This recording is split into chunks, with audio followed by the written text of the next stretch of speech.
kuulate veebiraadiot lihtsalt ja keerutamata. Ja meie deklaratsioonid ja eneseväljendused ütlevad seda, et Eesti Vabariik eksisteerib põlisrahvastele ajalooliselt kuuluvatel maadel ja merealadel ja käitub neokolonialistliku režiimina, kes põlisrahvaste olemasolu ei arvesta. Vastupanu ja alternatiivsed liikumised. Koroonapandeemia äratas paljusid inimesi nägema läbi mängu, mida valitsuste tasemel mängitakse ning mis on aina süvenev.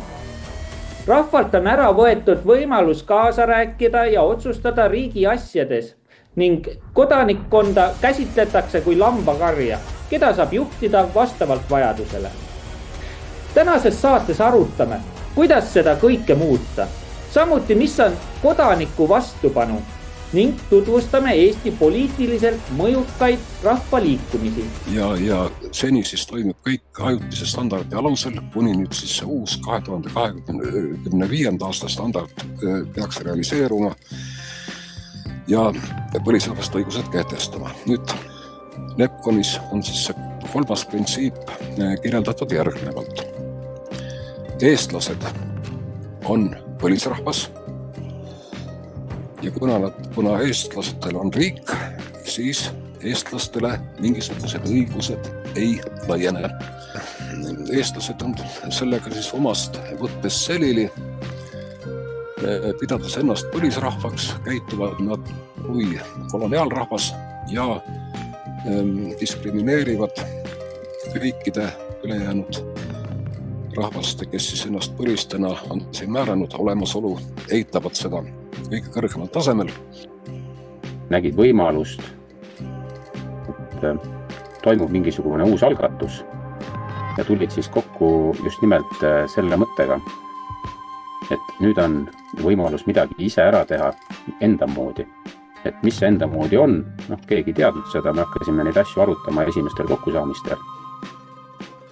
Ja minu enda osa konkreetselt oli suhtlemine siis loojaga nii-öelda, kaasamine nii-öelda neid loodusseadusi ja jälgida siis loojaseadusi. Tuulikuparkide rajamised üle Eesti,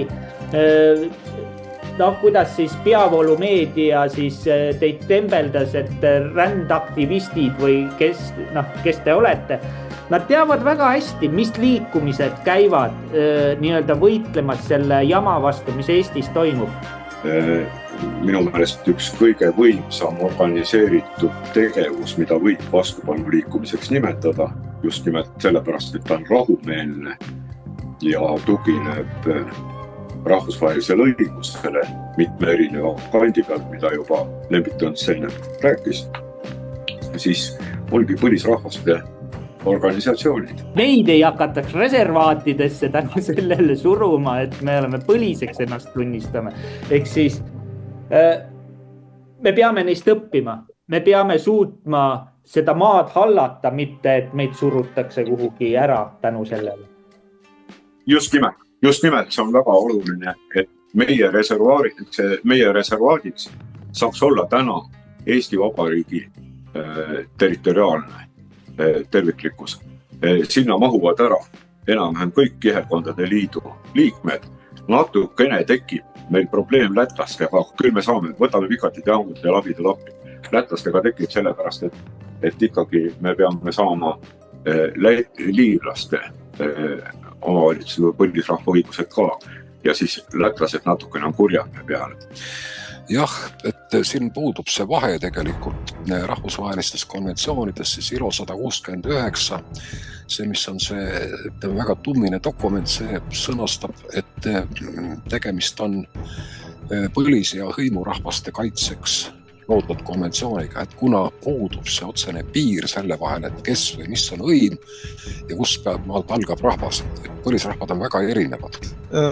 Ma leian, et põlisrahvaste liikumist ootab väga suur ja helge tulevik, sellepärast et tal on väga võimsad liitlased, nimelt äärmusglobalistid ja äärmusglobalistidel juba rahapuudust ei ole. Miks ma ütlen, et äärmusglobalistid on liitlased? Sellepärast, et põlisrahva liikumisel ja äärmusglobalistidel on üks ja sama eesmärk. Nimelt hävitada rahvusriigid, hävitada rahvused. See, mida näiteks Lembit Tõns mainis rahvana, see on ju tegelikult hõim. Pangem ikkagi nagu alguses mõisted paika, siis saab tekkida mingi arutelu. Need on hõimud, läänlased, saarlased, järvakad, virulased, need kõik olid Eesti hõimud. Ja ajaloos on selline selge areng täheldatav. Kui hõimud omavahel ühinevad, moodustavad hõimuliidu ja kui see areneb edasi, tekib riik. Ja sellest tagasiminek, tähendab, ütleme, riigi tasandilt hõimu tasandile mineks on tagasiminek, kängumine. Ja kui see juhtub, siis ootabki ka eestlasi näiteks aborigeenide või siis maooride saatus. Minul on konkreetselt Lembitule küsimus. Lembit, ole hea, ütle, kuidas näiteks see põlisrahvaste liikumine on seni võidelnud Eesti vaesumise vastu. Selle vastu, et Eestis valitseb sõjahüsteeria, inimesed on hirmul. Mida on põlisrahvaste liikumine selleks teinud ja mida ta pakub? Nii et soovin Issand Kalvetile teinekord leida aega ja arutada, lugeda neid samu alusdokumente, millega me oleme tegelenud, milline põlisrahvaste seisukoht paljudes küsimustes ja mitte kõrvalt ja arvata ära, et nad nagunii on sellised. Nii et globalistide teenistuses on pigem need, kes meid selleks süüdistavad. Nii et aitäh siis praegu. Alternatiivsete liikumiste teemad siis põlisrahvaste suhtes, ma arvan, et eesmärk on kindlasti üllas. Kahjuks me teame, et ÜRO poolt nagu on teatud mõttes sõlm ees ja valitsus, mis meil see libavalitsus iganes on, et see ju ei tunnusta neid põlisrahvaid, et seda oli juba näha siis, kui Kaja Kallas käis seal Nursipalu teematega seonduvalt rahvaga kohtumas ja selles valguses, kui me jõuame üldse järgmisse aastasse, siis võimukandjate ikkest vabaks, kui me jäämegi ütleme nendeks, keda sunnitakse siit ühel hetkel lahkuma või siis otseses mõttes orjastatakse. Praegu selles segases ajas võib ju öelda, et siin on ajaloos igasugu asju ette tulnud ja inimesed on ära minnes ikka ennast ära päästnud. Aga on ka neid, kes ei ole ära läinud ja elu on neid hoidnud ka siin. Peab lähtuma sellest, et kui sa põgened hirmuga, siis see hirm jääb sinuga. Need lihtsalt inimesed, kes elavad siin maal, võtaksid julguse ja ka vastutuse, et see on minu maa ja mul on õigus kaasa mõelda. Kui me täna kõik koondume hõisuga ühe asja alla, siis selle ühe asja saab väga peenelt maha võtta. Võrumaa näide, kuidas meil see põlisrahva asi läheb niimoodi natuke kaaperdatult, aga ei ole hullu. Ja kõik võimalikud küsimused, ideed, mis kellegi üles tulevad, et kõik on teretulnud. Teeme koostööd. Koostöö on kõige olulisem. Just täpselt. Koostöö.